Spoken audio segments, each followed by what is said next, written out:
तो guys finally आज हम बात करने वाले हैं लुक किस्म के चैप्टर नंबर 581 के बारे में। और ये वाला चैप्टर सच में काफी ज्यादा खास होने वाला है। तो खैर पिछले चैप्टर के लास्ट में हमने देखा था यूजे शियोन ने पेचोनजो को निपटा दिया था और पेचोन की बिना मुंडी वाले शरीर से उसके हाथ से एनचोन के कागज भी ले लेता है और यूजे के चेहरे में थी एक इविल स्माइल, जिससे काफी सारे लोगों को ऐसा लगा यूजे शियोन एक बहुत बुरा इंसान है, लेकिन मुझे नहीं लगा। और क्यों नहीं लगा ये हम आगे देखेंगे। तो खैर पेचोन को निपटाने के बाद यूजो उसके गले की सील निकालता है और कहता है फाइनली वो सील मेरे हाथ लग चुकी है जो तू हमेशा अपने गले में पहनता था। वेल देन तेरा बहुत बहुत शुक्रिया इतने समय तक मुझे अपने साथ रखने के लिए। यूजे अभी यहाँ से जा ही रहा होता है, इतने में ही वो देखता है यहाँ पे जो एक एलिवेटर होती है वो ओपन होती है और उसके अंदर डार्क क्रोकोडाइल सोसाइटी के काफी सारे एग्जीक्यूटिव्स होते हैं। इसका मतलब यूजे शियोन धप्पा होने वाला है, इसलिए कहता है मैं तो पूरी तरह से भूल ही गया था यहाँ पे सामान लाने ले जाने की एक एलिवेटर है। लेकिन ये एग्जीक्यूटिव्स जैसे ही अपने सामने यूजे शियोन को देखते हैं ये ऐसे खुश हो जाते हैं जैसे मेले में अपने बाप से बिछड़ गए थे। इनमें से एक एग्जीक्यूटिव बहुत ही खुशी के साथ कहता है यूजे शियोन ये तुम हो। लेकिन अगले ही पल इनके चेहरे से मुस्कुराहटें गायब हो जाती हैं क्योंकि इनके सामने जमीन में बिना मुंडी का ब्लैक क्रोकोडाइल पड़ा है, यानी कि पेचोनजो। यूजे एलिवेटर के अंदर आ चुका होता है और इन लोगों से चारों तरफ से घिर चुका होता है और कहता है तुम लोग यहाँ पे अपने बॉस को बचाने के लिए आए हो है ना, लेकिन कितने शर्म की बात है तुम्हें काफी देर हो गई। क्या तुम में से कोई प्लीज मेरे लिए एलिवेटर का बटन दबा देगा। लेकिन इन एग्जीक्यूटिव्स की आंखें अब एलिवेटर के बटन को दबाने वाली नहीं बल्कि यूजे शियोन को दबाने वाली लग रही होती हैं। लेकिन इसके बाद हमें दिखाया जाता है यूजे शियोन का पास्ट, जैसा कि मैंने अपनी थ्योरी वीडियो में बताया था। हम देखते हैं छोटे यूजे शियोन को जिसके सामने एक शरीर टंगा हुआ होता है जिससे खून टपक रहा होता है और पास ही में एक फैमिली फोटो लगी होती है उसकी। छोटा यूजे जब अपने सामने का नजारा देख रहा होता है तो हमें बड़े वाले यूजे शियोन की वॉइस आती है। मैं 8 साल का था, बिल्कुल उसी उम्र का जब कोई बच्चा अपना एलिमेंट्री स्कूल स्टार्ट करता है। लेकिन उस दिन मैंने देखा अपने पिता का ठंडा लटकता हुआ शरीर जिससे खून टपक रहा है और मेरी माँ जिसने मुझे कहा था कि मुझे छोड़ के कभी नहीं जाएगी, वो बहुत पहले ही हम लोगों को छोड़ के जा चुकी थी क्योंकि हमारे पास पैसे नहीं थे। मैं उस वक्त सिर्फ 8 साल का था।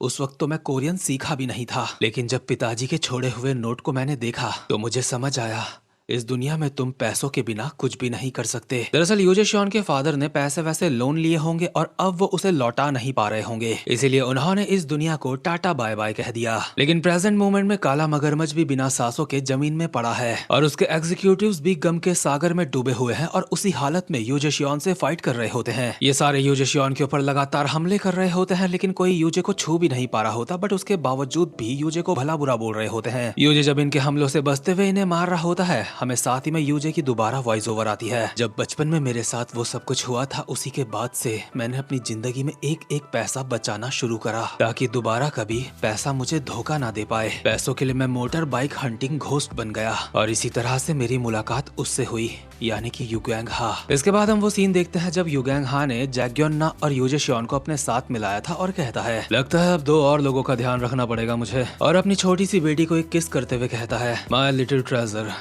डैड तुम्हारा हर सपना पूरा करेंगे। और हमें दोबारा से यूजे की वॉइस ओवर आती है। वो हम दोनों के लिए हमारे पिता जैसे थे, साथ ही में वो गुरु भी जिन्होंने हमें बताया दुनिया कैसी है। लेकिन मुझे पता था बड़े लोग कितने ज्यादा नीच हो सकते हैं क्योंकि ऊपर से तो वो कहते हैं हम हमेशा तुम्हारे साथ रहेंगे, लेकिन हकीकत में वो सच नहीं होता, बिल्कुल एक फोटोग्राफ की तरह। मुझे पता था जिस युगैंग हा को मैं अपने सामने देख रहा हूँ वो भी दोगला है, वो भी दिखावा करने वाला है क्योंकि एक दिन वो भी पैसों के लिए सबको धोखा दे देगा। वो सबको छोड़ के चला जाएगा, वो भी सिर्फ इसलिए क्योंकि इससे उसे अच्छा लगेगा। और इससे पहले कि ये सब होता मैं ही उसको छोड़ के चला गया। और जब छोटा यूजे शियोन युगैंग हा को छोड़ के जा रहा था तो चलते चलते अपने मन में कहता है इतने समय से मैंने जो थोड़ा पैसा बचाया है मुझे लगता है उससे कुछ समय तक मुझे चिंता करने की जरूरत नहीं है। ऊपर से युगैंग हा ने भी मुझे थोड़ा पैसा दिया है अपना। लेकिन इतने में ही हम देखते हैं युगैंग हा को जो यहीं पे खड़ा होता है और कहता है तो तू जा रहा है, मैंने तुझे खाना खिलाया, सोने के लिए जगह दी और अब तू दोबारा से बाहर की दुनिया में जा रहा है ताकि वहाँ पे दोबारा से तड़पता रहे, वो भी सिर्फ इसलिए क्योंकि तूने थोड़े पैसे कमा लिए हैं और थोड़े मुझसे ले लिए हैं। तुझे ऐसा नहीं करना चाहिए बच्चे, खुद को एक अच्छा इंसान दिखाना बंद करो। मुझे अच्छी तरीके से पता है तुम्हारे स्पीड सर्कल में भी पैसों की कमी चल रही है। क्या तुम्हें ऐसा लगता है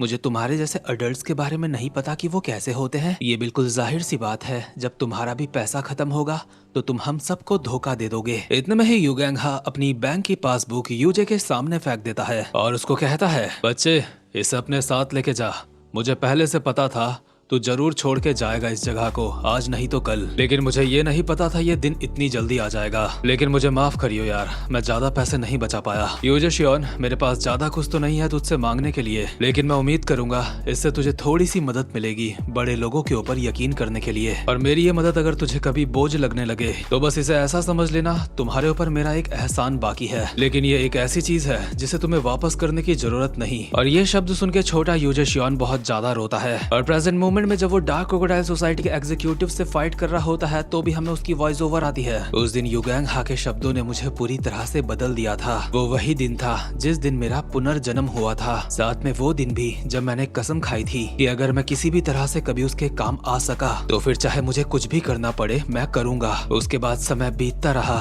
और एंचॉन की इंटरनल वॉर स्टार्ट हो गई। डार्क क्रोकोडाइल सोसाइटी चाइना से एंचॉन आई और पूरे चाइना टाउन पे कब्जा कर लिया। उन्होंने एंचॉन के लोगों की जमीनें ले ली ताकि अपनी ताकत को बढ़ा सके और अपनी नजरें गड़ा दी हमारी गुचा ट्रेडिंग कंपनी में। और यहाँ पे गुचा ट्रेडिंग कंपनी से मतलब है जो सेकंड हैंड कार वाली कंपनी होती है युगैंग हा की। उस कंपनी के लिए युगैंग हा और पेचॉन जो तक की आपस में फाइट होती है, जिसमें युगैंग हा ने पेचॉन की आंख तक फोड़ दी थी। और ये बात भी मैंने अपनी प्रिडिक्शन वीडियो में आपको बताई थी कि पेचॉन की आंख किसने फोड़ी होगी। तो खैर, अब डार्क क्रोकोडाइल सोसाइटी के पंगे स्पीड से थे और स्पीड ही उनकी आखिरी उम्मीद थी, यानी कि एंचॉन वालों की। इन दोनों के ही बीच में काफी खतरनाक पंगे चले जिसमें स्पीड को काफी ज्यादा नुकसान सहना पड़ा और एंचॉन हमेशा मौत के साए में रहा। लेकिन उसके बावजूद भी युगैंग हा ने हार नहीं मानी। वो खुद जख्मी हो गया, उसके सर्कल के काफी सारे बंदे बहुत ही बुरी तरीके से जख्मी हो गए और कुछ तो निपट भी गए होंगे, जो कि जमीन में कराते हुए युगैंग हा से मदद मांग रहे थे। और मुगैक जो इन लोगों से फाइट कर रहा था वो भी अपने बंदों को पीछे हटने के लिए कहता है क्योंकि युगैंग हा अब तक हारा नहीं। लेकिन जैक्योन ना अपने बंदों की ऐसी बुरी हालत देख के चिल्ला के युगैंग हा को कहता है, अंकल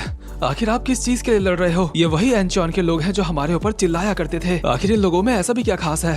आखिर हम इन लोगों के लिए क्यों लड़ रहे हैं? क्या तो एक गधा है? आखिर भला क्यों मैं अपनी जान उन लोगों के लिए दांव पे लगाऊंगा? लेकिन फिर आप ऐसा क्यों कर रहे हो? मैं ये तुम्हारे लिए कर रहा हूँ, मैं ये तुम्हारे भविष्य के लिए कर रहा हूँ, मैं ये इस जमीन के लिए कर रहा हूँ ताकि तुम सरवाइव कर सको। और ये सब कुछ युगैंग हा अपने साथ के बंदों के साथ मिलके करना चाह रहा होता है। दूसरी तरफ पेचॉन जो अपने फोर्ट में पहुंच चुका होता है अपनी फूटी हुई आंख लेके जिसका इलाज चल रहा होता है, कहता है, बहुत दिलचस्प बात है, मैंने काफी महान चीजों के ऊपर जीत हासिल करी है, लेकिन उसके बावजूद भी मैं एक छोटे से देश के छोटी सी टेरिटरी में फंस चुका हूँ। अगर बाकी के 7 कॉन्टिनेंटल स्टार्स ये देखेंगे तो मेरे ऊपर हंसेंगे। जॉन रियो भी यहीं पे होता है और पेचॉन को कहता है, मिस्टर पेचॉन जो, आपका क्या कहना है? क्या हमें गुचा ट्रेडिंग कंपनी में एक सरप्राइज अटैक करना चाहिए? क्या एक सरप्राइज अटैक? हाँ, क्योंकि अगर ऐसा ही चलता रहा तो ये जंग कभी खत्म नहीं होगी। ऐसा नहीं है कि एक सरप्राइज अटैक करने के बारे में मैंने पहले नहीं सोचा था, लेकिन वो वजह जिससे हम ऐसा नहीं कर सकते वो है गुचा ट्रेडिंग कंपनी का दरवाजा।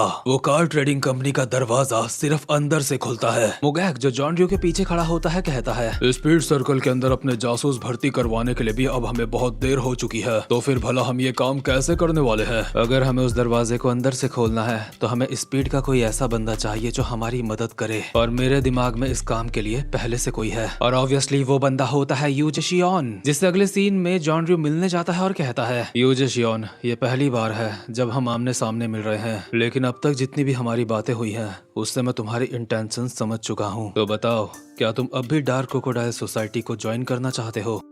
मिस्टर जॉन रियो, आपका बहुत बहुत शुक्रिया फाइनली मेरे ऊपर यकीन करने के लिए और यहाँ पे मुझसे मिलने के लिए। मेरे इरादे अब भी बिल्कुल भी चेंज नहीं हुए हैं। मुझे अब भी यही लगता है स्पीड का कोई भविष्य नहीं है। और भला तुम्हें ऐसा क्यों लगता है? जैसा कि मैंने पहले भी कहा था, अगर हम सिर्फ लोगों की ही बात करते हैं तो स्पीड का डार्क क्रोकोडाइल सोसाइटी के सामने कोई मुकाबला नहीं। साथ ही में स्पीड की इतनी किस्मत भी अच्छी नहीं चल रही है, आज नहीं तो कल उसे हार का सामना करना पड़ेगा। डार्क क्रोकोडाइल सोसाइटी जल्द ही कार ट्रेडिंग कंपनी को अपने अंडर में ले लेगी, और इससे पहले कि ऐसा हो मैं डार्क क्रोकोडाइल सोसाइटी में अपनी जगह बनाना चाहता हूँ। अच्छा तो ठीक है, मैं तुम्हें एक मौका देता हूँ। हम कार ट्रेडिंग कंपनी के ऊपर आज रात को एक सरप्राइज अटैक करने की सोच रहे हैं, लेकिन हमें कोई ऐसा चाहिए जो अंदर से उसका दरवाजा खोल सके। तुम्हारे पास यही मौका है खुद को साबित करने का। मैं समझ गया, लेकिन मेरी एक शर्त है। मैं जब दरवाजा खोल दूंगा तो तुम्हें अपने बॉस को बताना होगा वो दरवाजा मैंने खोला था। तो खैर यहाँ का मामला सेट हो चुका होता है और यूजे शियोन अपने प्लान में लग चुका होता है। उसने शुरू कर दिए होते हैं काफी सारे बॉम्ब्स बनाना और अपने मन में कहता है, जॉन रियो, तुम्हें धोखा देना सच में काफी ज्यादा मुश्किल था, लेकिन फाइनली तुमने मेरे ऊपर यकीन करा और इसी वजह से फाइनली अब मैं एंचॉन की इंटरनल वॉर को खत्म कर पाऊंगा। यू गैंग हा को अब दोबारा कभी फाइट करके चोट नहीं लगेगी। ये घर में बनाए हुए बॉम्ब्स को मैंने काफी बार चेक कर लिया है और किस्मत से ये वक्त में तैयार भी हो चुके हैं। मैंने पहले ही हर एक बॉम्ब को दरवाजे में लगा दिया है और जैसे ही डार्क क्रोकोडाइल सोसाइटी के लोग अंदर एंटर करेंगे तो एक बहुत बड़ा धमाका ट्रिगर होगा, जिससे गोचा ट्रेडिंग कंपनी का एक बहुत बड़ा हिस्सा उड़ जाएगा। लेकिन अगर डार्क क्रोकोडाइल सोसाइटी ये करने से हार सकती है तो ये करना बनता है। मैंने सुना है पेचॉनजो की कार सबसे आगे होगी जब वो लोग यहाँ पे आएंगे। इसका मतलब ये पेचॉनजो का अंत है। तो ठीक है, वक्त आ चुका है। लेकिन इतने में ही योवुला लोग भागते हुए यूजे शियोन के पास आते हैं और कहते हैं, यूजे एक दिक्कत हो चुकी है। हे क्या हुआ? आखिर तुम ऐसे भागते हुए क्यों आ रहे हो यहाँ पे? डार्क क्रोकोडाइल सोसाइटी ने जैगियोन के ऊपर हमला कर दिया है। लगता है जब वो यहाँ वापस आ रहा था तो उसके ऊपर धोखे से हमला हुआ है और जैगियोन की यहाँ पे एक उंगली कट चुकी होती है इस हमले में। और आप यकीन नहीं करोगे, ये चीज भी मैं बहुत पहले प्रिडिक्ट कर चुका हूँ। जो मेरे पुराने सब्सक्राइबर्स होंगे वो इस बात को अच्छी तरीके से जानते होंगे। तो खैर योवुला लोग जैगियोन की मदद करने के लिए ही जा रहे होते हैं और युगैंग हा ने तो अपनी कार भी निकाल ली होती है जो बिल्कुल यूजे शियोन के बगल से निकल जाती है और बिल्कुल जा रही होती है उसी दरवाजे की तरफ जहाँ पे यूजे शियोन ने बॉम्ब्स लगाए हैं। यूजे जितना तेज भाग सकता था कार के पीछे उतना तेज भागता है युगैंग हा को रोकने के लिए। लेकिन ऑब्वियसली युगैंग हा की कार ही ज्यादा तेज भागेगी और युगैंग हा भी किसी की सुनेगा भी नहीं क्योंकि वो काफी जल्दी में है। इसलिए अगले ही पल बॉम्ब्स ट्रिगर हो जाते हैं और एक बहुत बड़ा धमाका होता है। और प्रेजेंट मूवमेंट में यूजे शियोन जो डार्क क्रोकोडाइल सोसाइटी के एग्जीक्यूटिव से लड़ रहा होता है, उन्हें मार रहा होता है। हमें साथ ही में उसकी वॉइस ओवर भी आ रही होती है। मैं बस वहाँ पे अपना बेस्ट देना चाहता था। मैं इस जंग को खत्म करना चाहता था। मैं बस चाहता था युगैंग हा को दोबारा कभी चोट ना लगे। लेकिन मुझे लगता है युगैंग हा ने जो मुझे पासबुक दी थी, मुझे चुपचाप से उसको लेके निकल जाना चाहिए था उस वक्त। इसलिए वो मैं ही था जिसने पहले युगैंग हा को धोखा दिया। प्रेजेंट मूवमेंट में युगैंग हा की जो कार ब्लास्ट हो चुकी होती है, वो युगैंग हा पड़ा हुआ होता है यूजे शियोन के सामने और स्पीड सर्कल का एक बंदा चिल्ला के कहता है, मैंने देखा था यूजे शियोन को। वो डार्क क्रोकोडाइल सोसाइटी के एक बंदे से बात कर रहा था। मैंने उस बंदे को बिल्डिंग में देखा था, लेकिन मुझे उस वक्त कोई आइडिया नहीं था कि यहाँ पे क्या चल रहा है। क्या इसका मतलब यह है कि वो सारे होममेड्स बॉम्ब यूजे शियोन ने दरवाजे में लगाए थे? यूजे बेचारा लड़खड़ाती हुई आवाज में ना बोलने की कोशिश करता है। इतने में ही युगैंग हा अपनी आखिरी सांसों के साथ उसको कहता है, यूजे मुझे पता है तू ये नहीं करना चाहता था, लेकिन जो हो गया वो हो गया।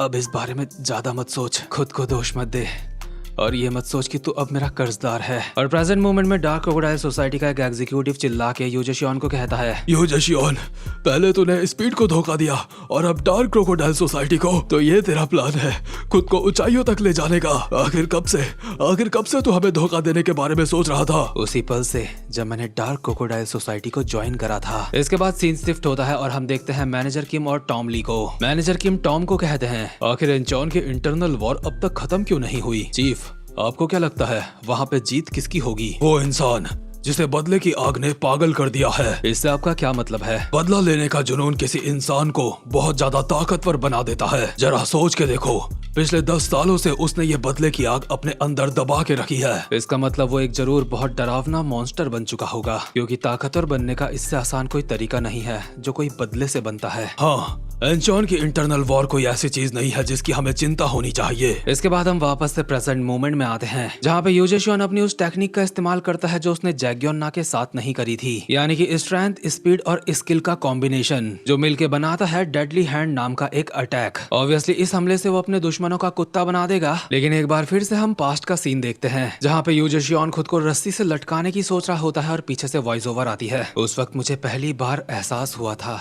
कि मेरे पिताजी ने अपनी मौत क्यों चुनी थी। उन्होंने ऐसा इसलिए करा था क्योंकि वो चीजों को बर्दाश्त नहीं कर पा रहे थे, लेकिन मैंने वो फैसला नहीं लिया। और ऐसा इसलिए नहीं था क्योंकि मुझे ये करने से डर लग रहा था, मैंने वो बस इसलिए नहीं करा क्योंकि कुछ चीजें थी जो अब भी करने के लिए बाकी थी मेरे लिए। मुझे अपने गुनाहों का पश्चाताप करना होगा और माफी की भीख मांगनी होगी। इसलिए मैं पेचॉनजो को खत्म कर दूंगा और एंचॉन को बचा लूंगा। जब तक मैं युगैंग हा की इच्छा को पूरा करूंगा तब तक मेरा वो अंत जिसको मैं बहुत लंबे समय से टाल रहा था वो खुद ब खुद चल के मेरे पास आ जाएगा। और यूजे शियोन भले ही अभी सारे के सारे एग्जीक्यूटिव्स को मार रहा था कुछ देर पहले तक, लेकिन अब वो एग्जीक्यूटिव्स यूजे शियोन के ऊपर भारी पड़ने लगे होते हैं। अभी प्रेजेंट मूवमेंट में 8 उंगलियां और एक चाकू उसके शरीर के अंदर घुसे होते हैं और काफी डैमेज तो उसको पहले से ही मिल चुका है और अभी आगे और भी ज्यादा मिलने वाला है। और यूजे भी तैयार है खुद को सैक्रिफाइस करने के लिए। और गाइज अभी आपको स्क्रीन में जो वीडियो दिख रही है ना, उसको वापस से जाके मेरे स्काई ऑफ लाइट वाले चैनल पे जरूर देखना। साथ ही में जो ये आज का चैप्टर है इसके बारे में बात करने के लिए मेरे पास बहुत कुछ है, इसलिए स्काई ऑफ लाइट वाले चैनल पे लुकिसम की थ्योरी वीडियो भी जल्दी ही आएगी, या फिर कहे एनालिसिस वीडियो, वो भी आप मेरे स्काई ऑफ लाइट वाले चैनल में जाके देख सकते हो, जिसे आप काफी बार मिस कर देते हो।